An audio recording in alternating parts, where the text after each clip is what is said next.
Bupati Cianjur anggarkan miliaran untuk peternakan. Apa kabar infrastruktur jalan yang makin menggemaskan? Pada pertengahan bulan lalu, Bupati Cianjur Wahyu Ferdian mengungkapkan akan membangun kawasan peternakan di Kampung Cikekep, Desa Cidadap, Kecamatan Campaka. Tujuannya untuk menjaga kebutuhan daging yang tinggi di wilayah dan memenuhi gizi warga Cianjur. Wahyu tak mau warga Cianjur harus mengirim daging dari luar daerah karena harganya berpotensi melonjak. Kawasan peternakan itu juga untuk mendukung program makanan bergizi gratis di Cianjur yang kabarnya akan mulai dibangun awal bulan Oktober 2025.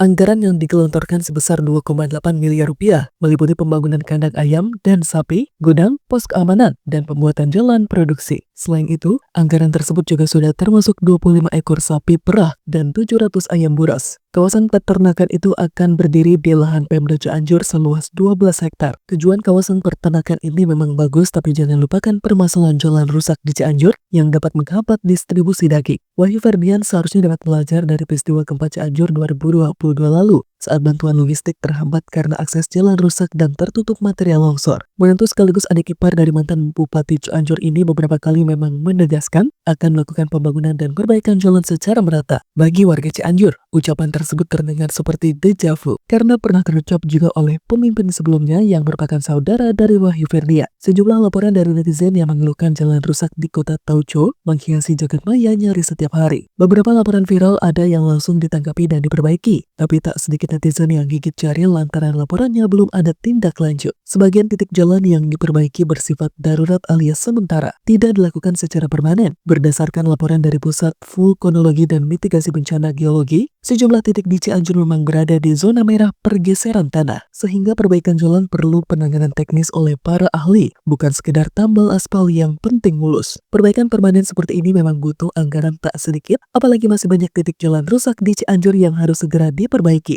Sebagian warga terpaksa harus gotong royong menutup lubang yang seperti kubangan dengan material seadanya. Menunggu giliran perbaikan jalan rusak di Cianjur sepertinya jadi barang mahal dan langka, sehingga warga hanya bisa sabar sembari sesekali memperbaiki jalan yang rusak parah. Daerah yang terkenal dengan beras pandan wangi ini jadi salah satu kabupaten di Jawa Barat yang selalu viral karena jalan rusak setelah Garut. Jika membangun kawasan peternakan tanpa dibarengi dengan kinerja cepat pembangunan jalan, harapan Wahyu Ferdian agar harga daging stabil diprediksi meleset. Jalan rusak membuat distribusi terhambat, yang akhirnya berdampak pada kenaikan uang jalan dan ujungnya harga daging tetap melambung tinggi.